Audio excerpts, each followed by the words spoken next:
This is nothing to me. Difficult takes a day, impossible takes a week. I do this in my sleep. I'm guessing I can sell CDs. I'm not a businessman. I'm a businesswoman. Hey y'all. Ooh, 105 people within the first few seconds. Y'all, I'm over here jamming to Diamonds Are Forever. How are y'all? Oh, we got 398, y'all. It ain't even 8:01 yet. Hey, everybody. Welcome. I'm in here listening to Jay-Z and Kanye. Difficult takes a day, impossible takes a week. I do this in my sleep. I'm guessing I can sell CDs. I'm not a businessman. I'm a businesswoman. How many of you all like that cut, y'all? I'm telling y'all, I can listen to that like back to back. All right, we got 490 in here. Come on in here. Hello, who do I see? Am Giles, Locks and Roses. Hey, Jada, I was just talking about you with Brittany the other day. Hey, I am Charles. I'm going to have to get back to that one. Come on in here, y'all. It is so good to see you. We got 534 people in here tonight. Y'all, we are about to have an amazing time tonight. But y'all know, if y'all been in a live with me, how I like to get started. Y'all already know, right? Y'all know about CP time, right? How many of you all done had your grandma? I'm at my grandma's house now. That's why my background is looking a little bit different. Had your mom, had your dad talk to you about CP time. In case you ain't never heard it, in case you ain't never been up in a black household, usually CP time is colored people's time. But that's a time that I don't subscribe to in any form or fashion, because I believe colored people's time, which means that's colored people's time, late people's time, is not a function of race, okay? Being late is not a function of race. In my opinion, being late is a function of being broke. Why? Because white people can be late. Okay? Indian people can be late. Indonesian people can be late. Australian people can be late. Chinese people can be late. Taiwanese people can be late. So if any culture, if any race, if any ethnicity can be late, why do we ascribe being late to black people? No, broke people are late. Why? Because they don't understand that time is a non-replenishable asset. That once you spend it, you can never get it back. So wealthy people understand that if they are able to invest their time wisely, then they're able to maximize the most precious resource that we all have while we're breathing air in this world, and that is time. So I want to thank the 675 people and counting that showed up to the live tonight, because you want to talk about your money. Let me tell you something. I've been up in the comments. I can't reply to every single one. I know y'all be giving me the side eye. Y'all be like, hey, yo, Professor Keys, I sent you a DM. And I be trying, y'all. I be trying to get to all of them. But the common narrative has been, it's easier for me to get the $600 check. It's harder because it's unfamiliar for me to get my hands on the money created for businesses. Well, let me go ahead and give you a little bit of game. And I'm going to make it free 99. I'm going to price it at free 99, a price that we can all afford. But the U.S. tax code was set up for owners to win and employees to pay. So employees, for the most part, taxpayers, are paying into the $600 paycheck that we all are dissatisfied about. Let's hope that 2000 is on the way. But business owners are saying, let me tell you something, that's a little change. But the true cash flow, right? The big dollars are over here with the owners. I understand that some of this terminology may be unfamiliar.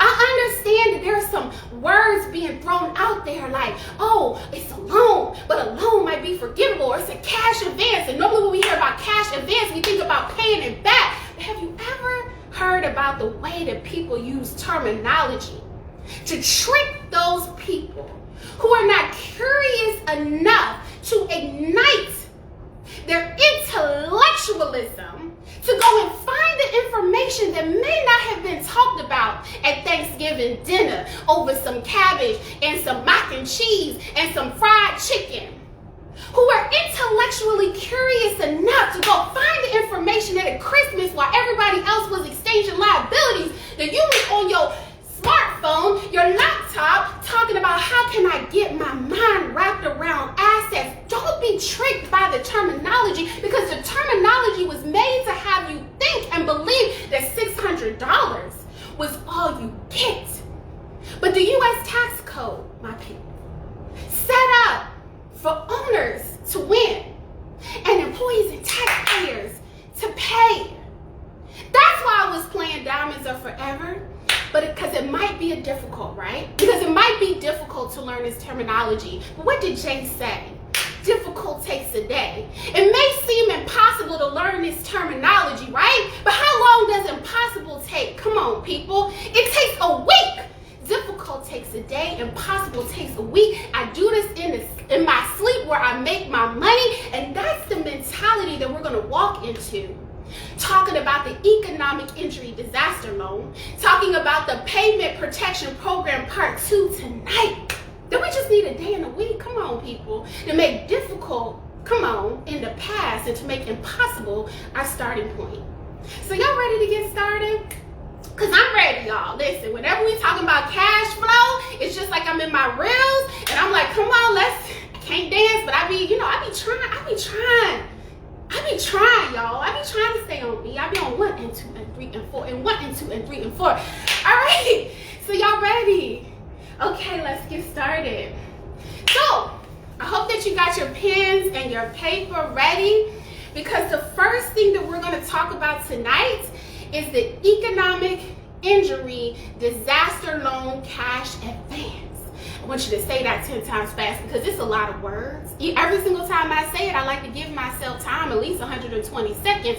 But we're going to start with the economic injury disaster loan cash advance. And the reason why I want to start with that is because the first stimulus, the funds that I applied for first was the EIDL. It was 2 pages. I got $3,000 from it, and it was the simplest way to get cash in hand from my business that I did not have to pay back. The first thing that I want to level set with us is that even though it says economic injury disaster loan, you do not have to accept the loan in order to get the cash advance. So we're going to walk through the qualifications and what it takes to qualify for the EIDL as I understand it right now. And it's important for me to qualify it for you because the stimulus bill, the second one, is over 5,000 pages. So right now they issue instructions, and what the U.S. departments will do is take those instructions and issue guidance. So right now the instructions that I'm giving you are pulled directly from the bill. Okay? So let's start. The economic injury disaster loan for part 2 was funded with $20 billion, y'all. That's 20 with a B, okay? But we know that there are hundreds of millions of people in the United States, so though $20 billion with a B sounds like a lot of money, indeed it is, it's gonna go really fast. So it's important for you to be at the ready, right? If you stay ready, you don't have to what? You don't have to get ready. So for the EIDLs, I want to talk to the people who got the EIDL the first round, and then I'll talk to the people who are trying to get the EIDL the second round. Now, when the EIDL was first passed for the first stimulus, they said that they would award businesses up to a $10,000 cash advance. That's what they said. We're going to award you a $10,000 cash advance while we determine your eligibility as a covered entity, and we're going to talk about that term too. And while we're making that determination, because we want your doors to stay open as a business, we're going to award you this cash advance, which is a grant. You can keep that to mitigate your current financial expenses, and then we will notify you at a later date about the loan, and you can decide to accept or decline the loan. Here is the problem. They said $10,000 in the instructions, but when the guidance was issued, essentially they said you would get $1,000 per employee that you had in your business. And how did they determine how many employees you had in your business during stimulus number 1 package? It was by the number that you put as an entrepreneur. So if you said, I'm working Black Upstart, I have 3 employees, therefore, let me submit this application. Then the guidance was issued retroactively, right? That said, oh, we'll give you $1,000 per employee. They awarded you a $3,000 grant versus the $10,000 that they said in Stimulus 1. Now, this does not sound like a bait and switch tactic to you, right? I'm gonna give you $10,000. Nope, psych. I'm only gonna give you $1,000 per employee. The good thing about this stimulus package is that it mandates that the U.S. Small Business Administration square up. So what does that mean? It means, Negro, I said $10,000, so you're going to pay these entrepreneurs what? $10,000 if they qualify. So for those of you who have been asking questions about, I saw in your tweet that $10,000 cash advance was available for the first round. I only got $2,000. Will the SBA run me my check? And the answer is, as it stands in the instructions right now, yes. So you want to fact check me? Page 2,175 in stimulus bill number 2, it says every organization that was approved for the cash advance in stimulus round number 1 who received less than $10,000 will receive the balance within 21 days of guidance being issued. So let's do the math, right? You got $2,000. Come on, let me see in the comments, how much will SBA square up? $8,000. You got a $1,000 cash advance, square up $9,000. Now what's still unknown, because I already know what the next question is going to be, is do you have to submit another application? Right now, that answer still outstanding. When they issue guidance, we will understand what that instructions are. But right now, I want you to hold tight. Question, do you have to meet the new eligibility requirements in order for SBA to square up on the money that they owe you? The answer is no. As long as you were eligible in stimulus number 1, they will square up using the funding in stimulus number 2. All right?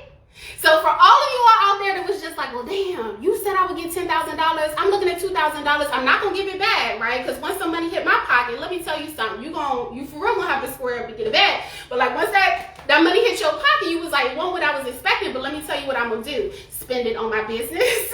You can expect for that to be squared up. So let's wait on the guidance. So I want to start there. Let's go to the folks who are new to the game, right? So EIDL, you're reading cash advance and you're asking yourself, how do I qualify for this second round, right? Is there any money for me? We said 20 billion with a B. We're going to talk about that next.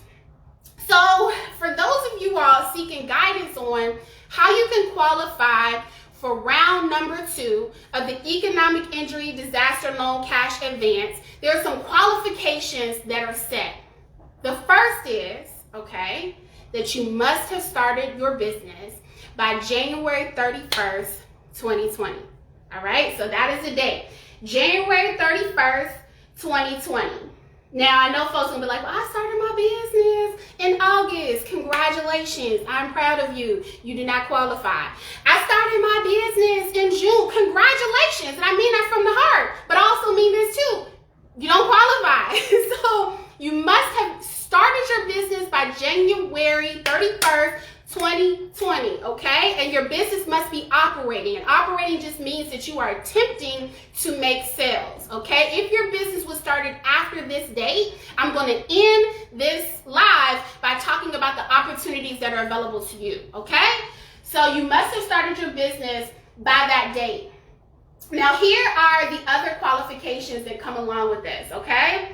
So your business, for this is round 2 of the cash advance, must be operating in a community where the poverty rate is 20% or higher, okay? How do you know if you live in a community where the poverty rate is 20% or higher? The first thing you want to do, you want to go to the data, right? So you know how the young man, I love it, right? Where the money reside, where the money reside, where the money reside. What you need to be asking is, where the data reside, where the data reside, where the data reside, where the data reside. Where does it reside, y'all? It resides at the U.S. Census. Go and look in that data, and you want to put in your zip code, you want to put in your city and your state, and you want to see how the federal government classified your community's poverty rate. If it is 20% or higher, that means that your enterprise qualifies. All right, so if you're owning and operating within that city, that means that you qualify for this. This was not the case for the first stimulus. This is the case for the second economic injury disaster loan cash advance specifically. So go do what, y'all? Where the data reside, where the data reside, where the data reside at the U.S. Census. You got an answer there.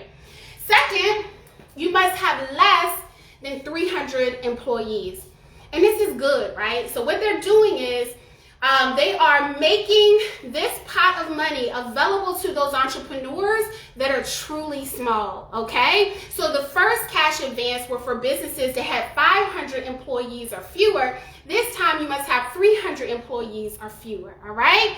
And this means that for the Black business owners, the Black entrepreneurs that are watching this live, you probably qualify. Currently, there are 2.56 million Black entrepreneurs, but only 109,000 of them have the capacity to become an employer, all right? Let me put that number in context for you. In Washington, D.C., where I live, there are 256,000 businesses that are employers. That means if all 109,000 Black-owned businesses were to locate to D.C., which will be the 51st state, let's go ahead and claim it, they represent less than 50% of businesses that are creating employment. And so it presented a problem, right? When those entrepreneurs who had 2, 3, 4, 5 employees, which means that those entrepreneurs were probably not Black, were applying for a cash advance that entrepreneurs that were just trying to employ themselves needed. So in this guidance, it was created for those entrepreneurs that are saying, listen, I don't want my job to feel like a jail sentence. I'm trying to employ myself, right? I don't want to go up into work, be living paycheck to paycheck. What do they say? Life is too short to be living paycheck to paycheck. So what am I trying to do? I'm trying to pay myself.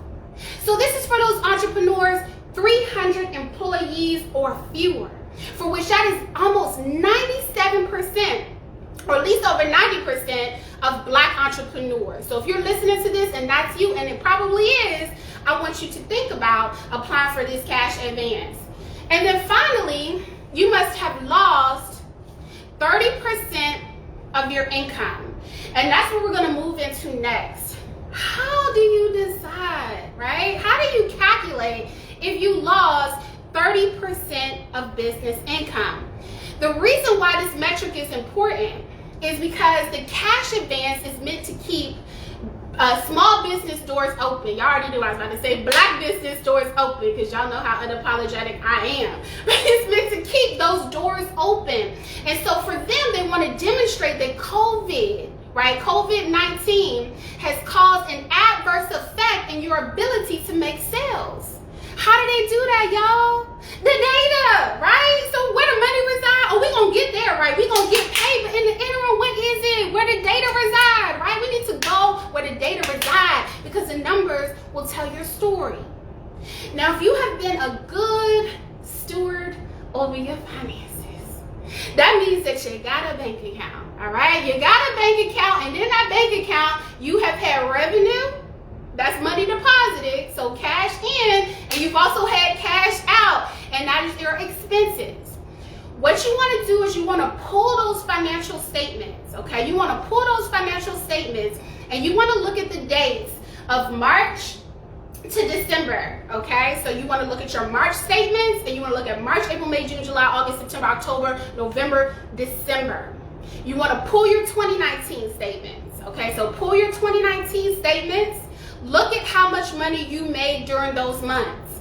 Then I want you to pull your 2020 statements, and I want you to calculate how much money that you made that year, right? So 2020 year from March to December, 2019 from March to December. You take the numbers from 2019, you take the numbers from 2020, you subtract them, and you do the math.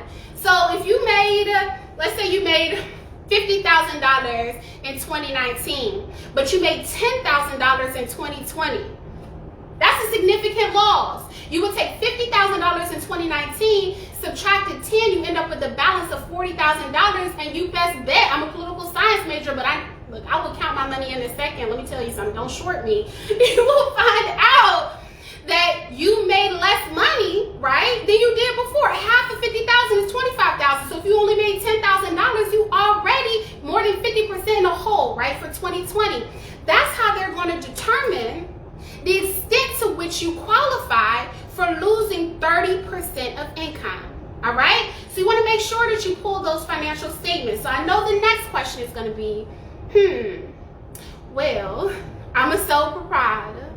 You know, so I was paying my rent, and I was paying for my business inventory. I was paying for my baby's diaper. Then I was paying over here for my work computer. Well, guess what, sis? Guess what, brother? You're going to have to go in there. You're going to have to extricate those finances. And this is why we say that every single business owner should have a business bank account so that you can separate your business from your personal, right? So, but it's okay if you're a sole proprietor and all of your funding was flowing into one account and all of your funding or your expenses were also flowing out of that same account. Because the great news about the economic injury disaster loan, which you all have also been asking me, is that you can qualify for this particular benefit if you are a sole proprietor, if you are an independent contractor, if you are an LLC, so a limited liability company, a limited liability partnership, if you are S corporation, if you are C corporation. If you are in business partnership with someone, okay, and you apply for the cash advance, you and your business partners, you will decide based off of your operating agreement how to fairly divide the cash advance that you received. And so guidance says that as business owners, you are responsible, respectful, and honorable enough to pay your business owners what they are owed, right? And if you don't, I'm sure somebody got the boxing gloves, the Vaseline, you know, got to put your hair up in a ponytail. So, but you know, that's none of my business. Talk to your partners about that, okay? Talk to your partners about that. So the good news about the economic injury disaster loan, again, is that you don't have to have your business registered with the state. And as a sole proprietor, you simply need to check the box to say, hey, guess what? You know, I'm doing business as myself. I've made sales. I have customers. I've attempted to make sales. How do you know? Because here are the expenses. And you move forward from there. Now, I know I received some questions from folks that said, well, what does operating mean? Right? Like, I started my business by that date, but like, what does that mean? Operating simply means that on that date, you decided in your mind that you wanted to be an entrepreneur. If you're a sole proprietor, you decided to register your paperwork with the state if you're an LLC, an LLP, an S Corp, or a C Corp, and you attempted to do business. And so terminology is important, okay? Terminology is important. And so it's important for you to understand that, y'all, I see a comment. Y'all don't let Richmond keys come out, because you know I'm already in Richmond. Can we get to round 1 and round 2? We're talking about round 1 and round 2 with cash advance. We will get to PPP when we get there. Because the importance of making sure that we don't leave money on the table means that we don't rescue instructions for benefits that are available specifically to Black entrepreneurs. Now, I hope that person that left the comment knows that 41% of Black-owned businesses are expected to go out of business by 2021. So $10,000 might not mean nothing to you, but $10,000 might mean the difference between your hair girl, your lash girl, your favorite soul food restaurant, your accountant, your attorney, okay? Your Uber drivers, your Instacart drivers. That might mean the difference between them being able to pay their rent, being able to pay their mortgage, being able to purchase their groceries, being able to keep their business operational because they're tired of working a 9 to 5 where they're paid separate but unequal for doing 2 times the work of a Karen or a Bob that doesn't have even half the qualifications that they have simply because they're Black, simply because they want to be paid. So we will take the time to talk about the cash advance And when we are done talking about that, we will get to the payment protection program. Because one thing I don't do, baby, okay, is leave my money on the table. So for the cash advance, as I was saying, you can be the sole proprietor, the independent contractor, the LLC, the LLP, the S Corp, and also the C Corp, all right? So I encourage every single entrepreneur to prepare to submit this paperwork, all right? So I'm one of those individuals, I'm not afraid of a no, right? Because on the other end of no is T and yet, which means that no to me means not yet. You would rather hear an answer than not apply for the EIDL cash advance, right? And then risk not hearing a yes or no at all. So the purpose of that is, if you can withstand them running your credit, because they will, take the chance on that. Like, it's 1 or 2 points or even 3 or 4 points hit to your credit worth on the other end $10,000 to save your business. That's up to you. But $10,000 is more than $600, and you're going to have to decide the trade-offs, okay? I anticipate that the application is going to be 2 pages. Okay, the most complicated thing you're going to have to do is your finances. You will have to provide your social security number. You will have to apply your employee identification number if you have one.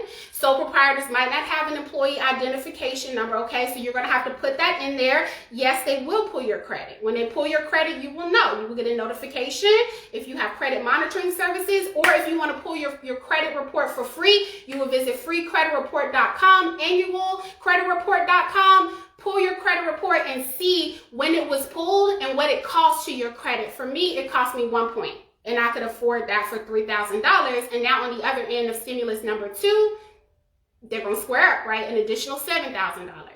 So I want you to be prepared for that. For some of y'all out there running those businesses where people, you know, they have little toys, I saw that too. So there's some businesses that don't qualify. So you got sex toys, you're going to have to go somewhere else, baby, okay? Because they ain't funding you, okay? So if you're doing lobbying, right, you lobbying over here, I don't know which party you subscribe to. I know some of y'all cheering for your president. I'm over here, I'm waiting for the first black female vice president, but they don't do no lobbying, okay? So that's also not included. So that's the EIDL cash advance, okay? The $10,000 you qualify for. Recommend that all entrepreneurs apply for that. So let's move on. Y'all ready? Our next topic is the Payment Protection Program, okay? The Payment Protection Program was designed to provide forgivable loans to entrepreneurs who wanted to, one, keep hired help, all right? And we're going to get into what that means. I was very clear in my language, but not specifically saying employees. So we're going to talk about payroll, and we're going to talk about if you're the only person that's getting paid in your business, okay? So we're going to talk about both, but it's to retain hired help so you can continue the operations of your business and also cover certain expenses to help keep your business open, all right? So the Payment Protection Program was meant to fund payrolls and to fund your business so you can keep hired help, all right? So the Payment Protection Program for stimulus number 1 was, yes, I can say this live, y'all. Periodically, I lean in. You know, whenever I start preaching, it's because I saw something that needed to be addressed. So, and I'll try to answer your questions as I go along. But for the Payment Protection Program, dispersed these forgivable loans through initially major banks. And so those entrepreneurs who did not have accounts at the Bank of Americas, the JP Morgan Chases, there were some credit unions that qualified to disperse these funds. Unfortunately, they were locked out of this opportunity. The good news is for this stimulus number 2, they will continue to work with those partners, but they've expanded the disbursement or the approval of disbursement of funds to community development financial institutions as well. So it is imperative that as a business owner, you keep your cash in a bank account, okay? So there were folks that were just like, I know I qualify, I'm paying people, but I don't have a bank account. I keep all my money in cash, all right?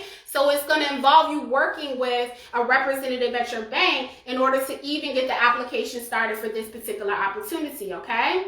So I'm going to focus on, intentionally, how to get a forgivable loan below $150,000, because that's the magical number where you simply have to complete a 2-page self-certified form saying that you use the money for the express purposes that you set out to do.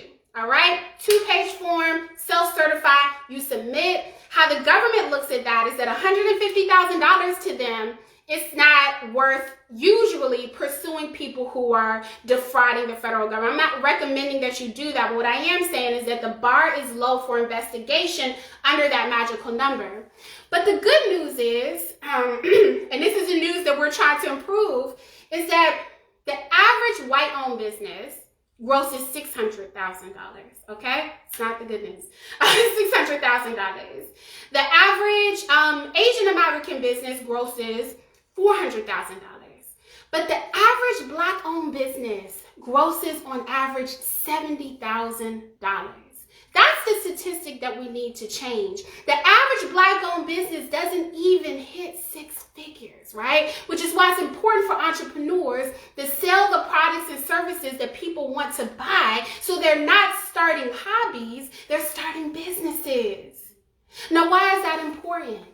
Because a majority of Black entrepreneurs won't need more than $150,000 in order to keep their business open for the next year, okay? So trying to get your hands on a forgivable loan that is much higher, right, than the business receipts that you can justify, or the financial resources that you need in order to keep the doors of your business open, is unnecessary, right? So even if you go to $149,999, right, again, the threshold is low below that number. But most Black entrepreneurs will fall within this category. And that's why that data point is so important. Because you have people behind the scenes that were saying, hold on, listen. Black people's ancestors built this nation for free.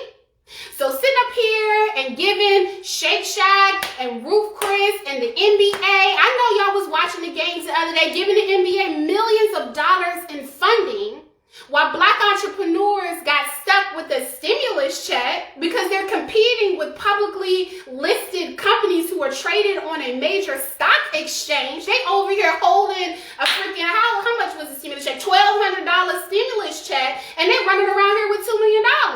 And a Lamborghini, and a mansion, and 5 cars, a maid, and a butler. Don't need the money, right? Still got their hands in your daggone pocket. So that's why these numbers were set to where they were, right? It's for people, right? The people, for the people to access the resources that they needed to move forward. Now, here's some key characteristics about the Payment Protection Program. You can apply for a loan up to $2 million. My recommendation is, if your business doesn't need that much money, apply for what you need. Most Black entrepreneurs, again, are about $70,000 in revenue. You can apply for 2.5 times your payroll. And we're going to talk about this because most Black entrepreneurs don't have a payroll. If you do have a payroll, we'll talk about that as well, okay? So we're going to talk about how to calculate that and get your numbers together. You can apply for a loan that covers 8 weeks or 24 weeks, okay, an 8-week or 24-week period, okay? So that's up to you as an entrepreneur, whether you want to go for 4 months or you want to go for 6, okay? And secondly, and this is great, sole proprietors, independent contractors, LLCs, LLPs, clergy, and nonprofit organizations are now eligible to get this money. Why is this important when they say that independent contractors are eligible to get this money? For those of you who are listening to this live, who drive Uber, who drive Instacart, who are you're on TaskRabbit, so you go to people's homes, you put together their furniture in order to get extra capital. That might be a gig worker. But for independent contractors, when you sign up to drive for Uber, you're not signing up to be on their payroll as an employee. You check the box as independent contractor, which means that Uber, Lyft, Instacart do not owe you any benefits or PTO, paid time off. You essentially actually get paid what you earn. And as an independent contractor, you take those resources and you pay whatever expenses you have. So if you are an Uber driver, guess what you are? An independent contractor. Hello. If you are delivering groceries via Instacart, guess what you are? You are an independent contractor. And that's why it's important to understand the language of wealth. Because you're looking at yourself as, no, I'm only a driver, right? I want behind the wheel. I don't know how some of y'all drive in Richmond. I'm driving like this. I got my foot up. Y'all might have seen that in my story. That's for real. I drive just like this. And yes, I blast my music all the way up on 40 or 50 because I got both speakers. Come on now. So the whole neighbor gonna hear it. People gonna see me dancing off beat. But you thought you was just an Uber driver. All right? No. You a business on wheels. That's why independent contractors can write off a portion of their fuel expenses, a portion of the tires that they need in order to operate their vehicles, all right? A portion of depreciation on their vehicle. You are a business on wheels. It's about operating your life like an LLC and not trapping yourself in the mind frame of simply being an employee. The paperwork told you when you checked independent contractor, because guess what check mark you didn't have if you signed up as a driver? Employee, right? They tried to get it up in California, voted it down. So you're an independent contractor, that qualifies. So I want for those of you all who are in this live that know the Uber drivers, know the Instacart drivers who are saying, look, my ride count isn't as high as it was last year. I'm delivering groceries, but to less homes that I did in 2019. They qualify for this funding, all right? So gig workers do too. So if you're doing work on Fiverr, Upwork, if you're doing work on TaskRabbit, because that is gig, then you qualify for this, okay? So let's keep going. Clergy too. Amen. Y'all qualify. All right. So 60% of the loan will go to keeping folks employed, even if that's just yourself. And 40% will go towards qualified expenses. Now, my tweet deck, I know y'all always like, girl, you ain't covered this. Girl, you ain't covered that. You know, people be calling me out on my reels. Why you talking so fast? I got 15 seconds. They just gave me 30 seconds. If you want more seconds, go over to the IGTV, girl. You know, oh, your tweet deck. Your tweet didn't say this. Your tweet didn't do that. I only got 10 slides, y'all. A tweet is only, I think the tweet 120 characters. It might give me 121 if I'm nice. You know? That's all I got. That's why we're here, okay? Give me a break. So what I didn't get a chance to really explore was what are the qualified expenses, right? 60% to keep you employed, but then the other 40% can go towards other expenses. And we want to focus on that because as business owners, yeah, we want to pay ourselves because we have to show up. When we show up, we want to use our hands to get to work, all right? So first is it covers things like PPE, right? Personal protective equipment, right? So that's the mask, that's the shield, that's the gloves, that's the hand sanitizers that you have to give yourself and your employees to keep yourself COVID-free, all right? It covers property damage. So in the bill, they were a little disrespectful. And y'all know how I feel about words, okay? They talked about how if your business was damaged by the riots, then unfortunately, you can get funding for that. Now, I don't know where y'all were when George Floyd was publicly executed and there was a protest in the street. I didn't see any riots. I saw a rebellion. I didn't see a riot. That's why words are important, because riots just means that people flooded the streets with no purpose.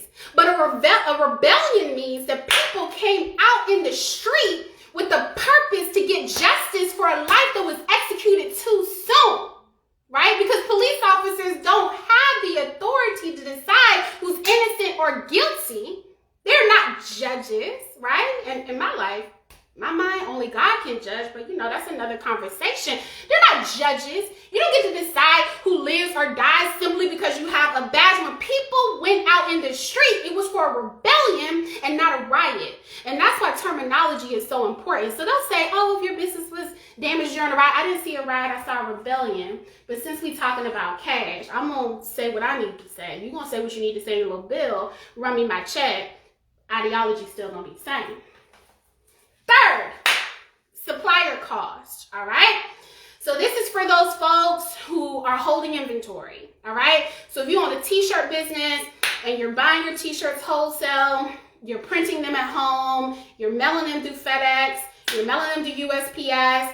You know, you have inventory. Perhaps you have bath salts that you make, you have lotions, you have hair oil, right? So you have to buy the raw products, you're mixing them up, you're packaging them, you're sending them out, right? If you have, I don't know, makeup business, right? You're making it, the inventory, you get inventory, you're holding it, like essentially whatever supplies that you need in order to operate your business. I'm trying to think of all the different business ideas that there are, for which there are a lot. Then that means that you want to include your inventory in there and the supplies that you need to keep your business solvent, okay? Next is accounting services, all right? So that's a professional service that as a business owner, you may employ to run your business. Now, an accounting services could be an accountant, right? So an actual individual that you hire to manage your finances, or you can also count your accounting software. So I know a lot of entrepreneurs, they use QuickBooks, okay? You're using QuickBooks, you might use Excel, you know, so you might be paying for the whole Microsoft Office suite. So you want to account for that expense, and that's something that can qualify as a certifiable expense. Cloud computing services. Why is that important? Because a lot of y'all had to go home and work, right? We socially distancing, which is why I'm still looking for my husband. If you own this live, sweetheart, DM me, okay? But cloud computing services meant that we had to get up on the cloud, right? You couldn't pull out the file drawer. You couldn't put your little, little sheets in there. You didn't have your little file folder where you put your, you put your little paperwork in there, put your cash flow statements in there. Now we saving things on the cloud, baby. Not just the pictures that you took over there at homeboy house, at homegirl house, not the little pictures you don't want your mama to see. The cloud. That's where you're saving your business stuff, right? That's what we're talking about. And then finally, the home office deductions, okay? So you want to think about what are some deductions that you claim on your taxes. And one of the things that has specifically been named is the home office deduction. Why? Because a lot of entrepreneurs, again, they're doing business at home. And so right now you can claim up to, I believe, 300 square feet if you're taking the standard deduction, not the itemized deduction, 300 square feet within your place, charging $5 per square feet for that 300 square foot space to conduct business, all right? So those expenses that you're using to operate your home office, those are certifiable expenses. So I hope y'all taking notes, right? So these are all the 40%, right? The 40% that you can use for certifiable expenses if you don't use the full grant for payroll, all right? So let's keep going. I want to talk about the businesses that qualify for this, right? Y'all know I'm constantly pushing. I'm like, start your LLC. Come on, be a limited liability company, right? Don't be that person doing hair up in your garage and you snatch somebody's edge, right? And they take you to court and take your whole house. That's what a limited liability company does. It separates your personal liability to your business liability. Because it took me probably like a good 3 years to get my edges strong. So if somebody snatched these edges, let me tell you something. I got 3 years. You got to pay me. You got to pay me for the 3 years it'll take. One, for me to pick my face up off the floor along with my edges. And two, I'm gonna have to get a bang, right? But we're not talking about my edges right now. So nonprofits qualify. Vet-owned businesses, right? So if you're a veteran and you own a business, right? So you qualify. Housing and agricultural co-ops also qualify, all right? Tribal concerns, self-employed, sole proprietors, which means your business is not registered with the state. You could be registered with the state with the DBA doing business as, separate conversation, you're an independent contractor. So again, that's what we just talked about, the Uber drivers. And if you have a business concern. So if y'all was anything like me when you was sliding through my little tweet that you was like, what in the hell? A business concern? What you talk a business concern? I'm concerned about a lot. I'm concerned Shake Shack got that money. Now I'm concerned about black-owned businesses only making $70,000. I'm concerned about a lot. I'm concerned about how I'm gonna be the first billionaire in my family by 2023. I got lots of concerns. What you talking about, right? So business concern simply means that your business is attempting to make profit, right, while you are operating, which should be your business function anyway if you're not a nonprofit organization, okay? That you want to generate profit for your business. So again, usually when they're using the wording and the terminology, sometimes it's confusing. And that confusion, right? That confusion sometimes can stop people from pursuing the type of opportunity that will guarantee profitability for their business. Which is why when we started this live, we got 1,000 people in here now. We started with saying, difficult takes a day. Impossible takes a week, right? Difficult takes a day, impossible takes a week. So when you see a term that you understand, don't be afraid to spend 30 minutes, 45 minutes researching it so you don't disqualify yourself before you put yourself in the game, right? We starting players, right? We ain't riding no bitches around here, right? All right, so let's keep going. So let's talk about the qualifications. Right, we talked about the qualifications for the economic injury disaster loan. I'm going to recap that. And now we're going to talk about the qualifications for the payment protection program part 2. All right, a little bit different. First, you must have less than 300 employees. All right, so it's the same as economic injury disaster loan. Most Black entrepreneurs, as we discussed before, have no employees, right? So most of you all listening to this live should clear this hurdle. Second, you must have experienced 25% loss in income as when you compare a 2019 quarter to a 2020 quarter. So we're going to talk about that too. We're going to break down the math like we did for the cash advance. We're going to do the same thing for the payment protection program, okay?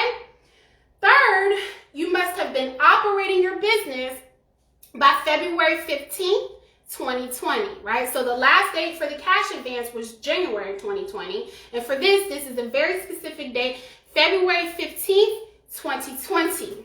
The questions will come. Oh my gosh, I started my business in March 2020. Can I get the PPP? I'm proud of you, but the PPP ain't for you, right? I started my business in October. I am proud of you, and I mean that from the bottom of my heart, okay? Can apply for the PPP, all right? So it's February 15th, 2020, all right? So this is at the time of the post. I don't know if Kamala gonna come up in the office, start knocking around some heads and change the qualifications, but the instructions included in the 5,000 plus stimulus bill list this date. So let's keep going. You also have the opportunity to certify, all right, self-certify your business for these particular expenses. So you as an entrepreneur are going to have to be a good steward over whatever loan is given to you.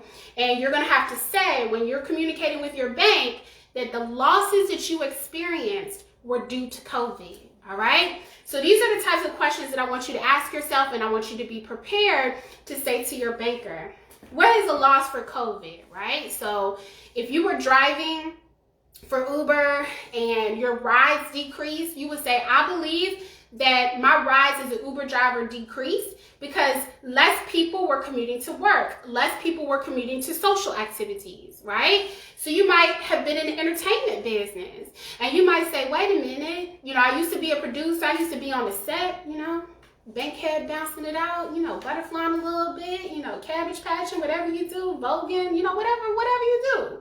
You ain't doing it no more, right? So your business was impacted, right? Because as a producer, you couldn't be on set and not be safely socially distanced and curate your art. For those people who are doing hair, right? You said, oh, I've experienced some losses because I had to close my shop, or I experienced some losses because I don't have 15 women waiting, right, to get their hair did, right? I can only get 2 in here at a time, so, the other 13, they gotta wait, so now I can serve 6 people a day instead of 17 people a day, right? That's because of COVID. I can't have them all sitting up in my waiting room, and some of them wearing masks, some of them being renegade, they ain't wearing their mask. I'm telling you, need to get out. They're like, who gonna make me? So you need to, as an entrepreneur, be very specific. Be very specific about how your business lost revenue. If you're in a real estate business, I had a consulting call with somebody yesterday. He lost money in a real estate business. For some markets are doing great. Florida and Colorado, they're doing great. But metropolitan areas like New York City, right? If your business was property management, it might be an issue, right? It might be an issue with you managing property that is now vacant. All right? So you want to be very specific about that. And I'm going to I'm going to answer the question about if you can apply for both. I'm going to answer that at the end. Travel agents, okay? All right. Okay, yes. Travel agents. You just have to be specific. So as a travel agent, you might say, okay, I was booking 50 trips a week. And now due to COVID, where people are more reluctant to fly on planes, right? Or to, I don't know, fly on planes, be on trains, be on boats, be on cruises. And now I'm booking 1 or 2 trips per week, 1 or 2 trips per month. Just be able to qualify that with your banker, because you always want to draw a line about how COVID and the pandemic has adversely affected your business, and not just that you were a bad business owner that didn't know how to run your enterprise, okay? All right, so let's keep going. One thing I do want to point out is that if you had $0 in revenue in 2019, okay, and for 2020, that number is still 0 or close to 0, I would highly recommend that you begin to calculate your expenses, right? Your losses as well, if you have depreciation there. So if you have expenses that you've incurred while doing business, calculate those losses, right? And try to have a conversation with the banker. I tried to do business in 2020 better than 2019. I jumped into 2020 talk about, ooh, my credit score gonna be 800, be first millionaire in my family, my business about to hit 6 figures. The boom, pandemic. Doesn't mean you can't do it, just means that the plan gonna look a little different, right? So you might want to say, I incurred expenses as I was pivoting my business to serve a different business vertical. You might see $0 in revenue, you might see $20 in revenue, but I incurred $2,000 in expenses, $5,000 in expenses, pivoting so I could keep my business afloat as my customers' needs changed. All right? So that's how you need to approach that question. If you had less revenue, you want to count your losses. Now, let's talk about math, right? Poli-sci major proudly, minor in advanced grammar. So I will catch you on the your and the your, right? So Y-O-U-R, Y-O-U apostrophe R-E, okay? I be looking for that. I ain't gonna judge it to your face, but I might look at you a little bit side-eye. But let's talk about math. Math had me, up in the library 4 or 5 hours a day. Just 2 + 2 = 5? No, 4. All right, here's how you calculate it, all right? 25% loss in revenue. Okay, so you're gonna pull your financial statements and you're gonna research quarters, all right? So there are 4 quarters in a year, and it is divided by months, okay? So when you pull your financial statements, if you're pulling them monthly, you want to couple, it's going to be more than 2, but you want to group your financial statements according to the quarters, Q1, Q2, Q3, Q4. So, I don't ever remember the quarters just strictly off top, but Q1, Q2, Q3, Q4, Google, let me tell you something.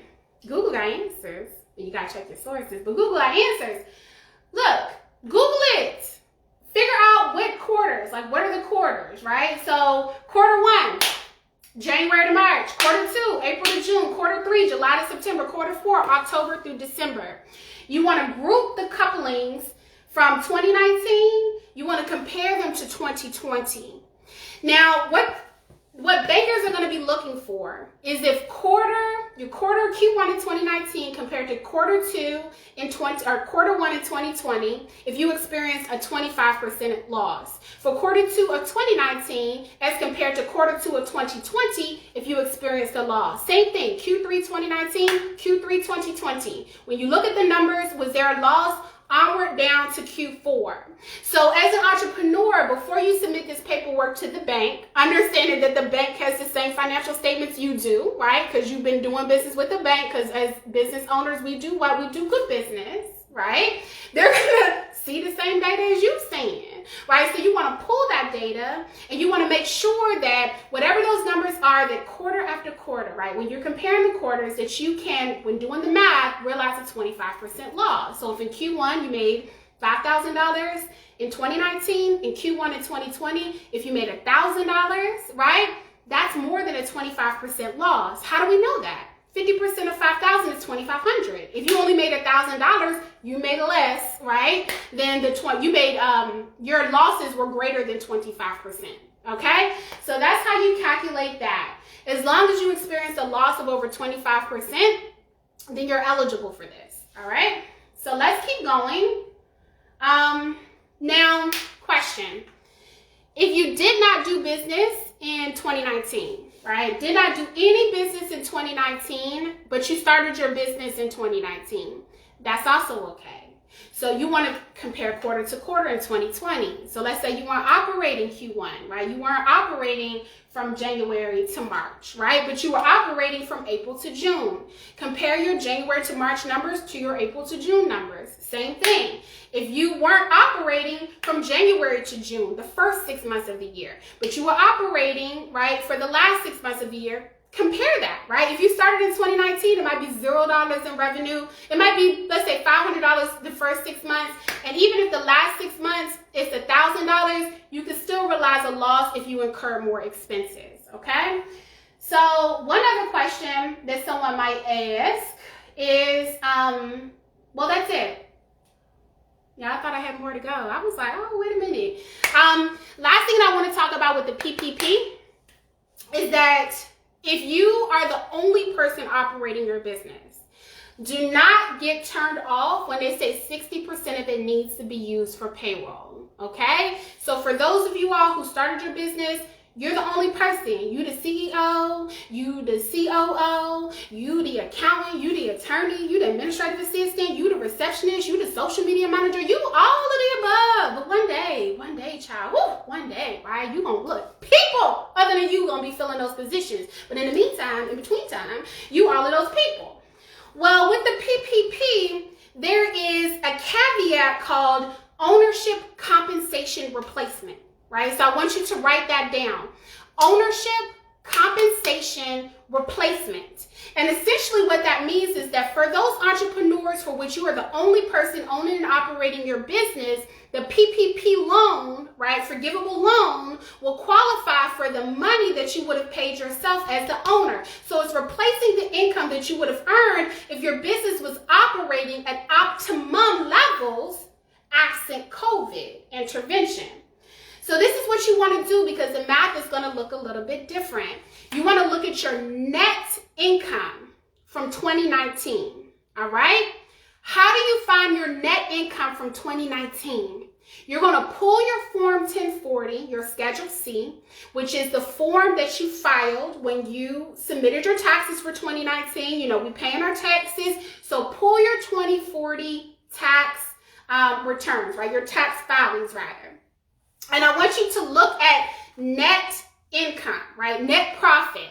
This is a separate line item than adjusted gross income, which is your AGI. Why is this important? AGI can be taxed. Your net income, your net profit is the money that you earned after you paid taxes. That's the number that you want to get, all right? So you take that number and you divide it by 12. Because it's 12 months in the year, right? So if you earn $12,000, you divide that by 12, and that's now $1,000 per month, right? $1,000 per month. Now you're going to take that $1,000 per month, and you're going to multiply it by 2.5, right? And you do that with the other math too, but let's just talk about one at a time. You multiply 1,000 by 2.5. You get $2,500. And that's how much money that you will be eligible for in a payment protection program, Forgivable Loan. So a PPP loan, all right? You can do the same thing with the math that we talked about, the quarters. It's taking your loss, your revenue, right? Multiplying by 2.5. If you're the only person in your business, you take your net profit divided by 12, the resulting number, you multiply by 2.5. Because what it's showing you is what is the income that you would have earned each month, right? Absent any COVID. Now, the next question that you should be asking is, what if I own several businesses, right? So you may have started several LLCs. You might own a nonprofit and also LLC. You might be an Uber driver, but also own an LLC, so you have to kind of think about those things. If you own 2 or 3 businesses, the maximum amount of money that you can get by filing under the owner compensation replacement is $20,833, all right? That's the maximum amount that you can get across businesses, all right, when you're using this particular benefit. This cap does not relate to the PPP if you're doing a quarter by quarter. So if you have payroll, so I'm going to say that. If you have payroll, then you can compare the quarter for quarter. This is what I earned in Q1 2019. This is what I earned in Q1 2020, okay? But if you're the only person, take that net profit divided by 12. You have several businesses. The max you can get is $20,833. Why is this important? Because if that number, let's say it's $20,000, right? It's the reason why I started the live by saying that focusing on the $600 check means you're hustling backwards. We just talked about a $10,000 cash advance that you can get through the SBA if you qualify, right? And we've just talked about if you were the only person operating your business and you're just trying to replace the compensation that you would have paid yourself absent COVID, $20,833.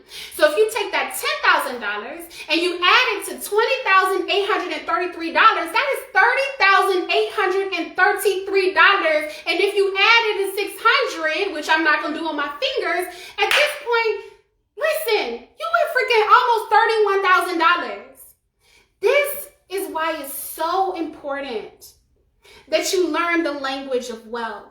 Because the language of wealth will teach you that running your life like a business has maximum benefit, right? Because you can be an individual in the business, you can maximize the tax code, and instead of saying $600 isn't enough and thinking that that's the stopping point, you can realize that that's the starting point until you pull out your business receipts.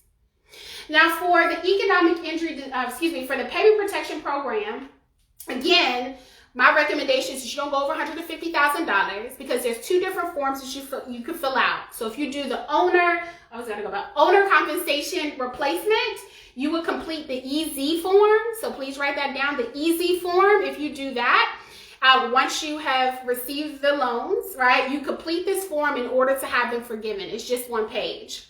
If you have payroll, and you are applying for the Paycheck Protection Program, right? And you're trying to use 60% of it to retain your employees. You're going to fill out the standard application form, which is 2 pages if it's under $150,000. And again, these are lower bars for the government saying, oh, let me just kind of look through this receipt, look through that receipt. They're going to go after the big dogs, the people making $150,001 and above, right? They're going to scrutinize their receipts, all right? So those are the 2. Now, as promised, the last thing that I'm going to talk about is what if you did not start your business January 2020 or February 15, 2020, right? What can I do? Where is my check, girl? Like, I've been up in this live. I don't even know how long I've been talking, right? Where is my check? Put some respect on my check and pay me in equity. Y'all know I love Beyonce. In my last live, I want you to go find it. You want to apply for a grant with a community development financial institution. So $25 billion was set aside for community development financial institutions, which are financial institutions which were created to provide financial resources to underserved communities. Okay, so that's Black-owned businesses, minority-owned businesses, small businesses. CDFIs focus on local spaces. All right, so when they get that money, they can decide what guidance they want to issue to support their local businesses. And what I anticipate is that their priority will be to keep the businesses open that are currently operating, but also to infuse capital, right? To infuse capital into those businesses that want to start and meet the needs of the new economy. So all is not lost. My recommendation is that if you haven't started your business, do it now.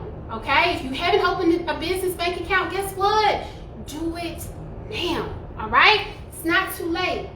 So let's recap, because I want us to make sure we get the math right? So $600 stimulus check, that's another live. $10,000 cash advance, you can apply for that, all right? So $10,000 $10,000 if you meet the eligibility requirements, start your business in January, have less than 300 employees, experience a 30% loss in revenue, and also that you're operating in an environment or in a community where it's experiencing 20% poverty rate or higher. So you can get that $10,000 if those qualifications apply. If you received an EIDL cash advance initially, but you didn't receive the full $10,000 and the government has mandated that you square up and pay that balance, you can also, right? So you can also then apply for the Payment Protection Program for Givable Loans. I highly recommend that you don't go with the SBA loan unless you really need it, because you'll have to pay it back at a 3.75% interest rate if you are a for-profit and a 2.75% interest if you are a nonprofit. There are no grants on the loan part of SBA, only the cash advance that you don't have to pay back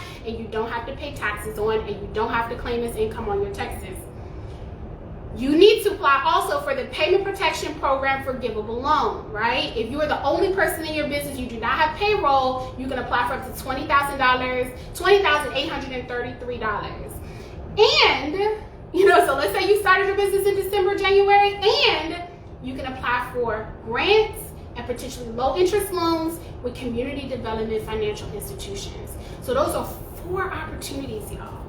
4 opportunities available, 3 of which are specific to business owners. 1 of which is specific to an individual taxpayer, all right? So I'm gonna close with this, because I think it's important for folks to know that the language of wealth is something that we should all take time to learn. I know we talk about being bilingual, learning Spanish, learning Italian, learning Portuguese. I'm not saying that that's a bad thing to learn in Arabic, but the language of wealth is what feeds you with the information that you need to generate the type of legacy that can break generational patterns of poverty, break generational curses of living paycheck to paycheck. In order to understand how to accumulate wealth, you have to understand how the rules work. So when you learn the language of wealth, you don't just have to worry about the cash that you will pass as an inheritance to your children. It's the information that you'll pass to your children that they can then apply to keep the inheritance that you give them. Because giving somebody an inheritance doesn't mean that you keep it. So speaking the language of wealth fluently helps you say with confidence that you will be the first millionaire in your family, right? That you will have brown babies on the Forbes list, black babies on the Forbes list, right? That you will have multiple properties that are passed down from generation to generation, that your kids will inherit a 700 credit score and raise that joint up to an 800. The language of wealth is the first step.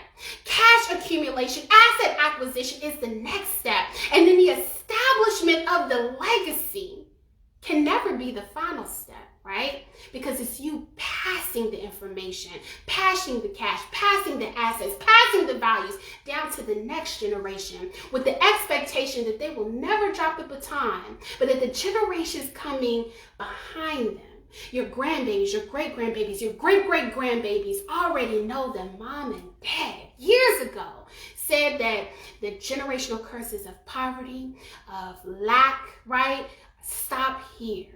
And the next step will be a step towards abundance. So thank you all for joining me tonight. I'm going to save this live and I'll probably put it on YouTube at a later date. But thank you for joining me, and I look forward to talking to you all later. Have a happy new year. This is nothing to me. Difficult takes a day, impossible takes a week. I do this in my sleep.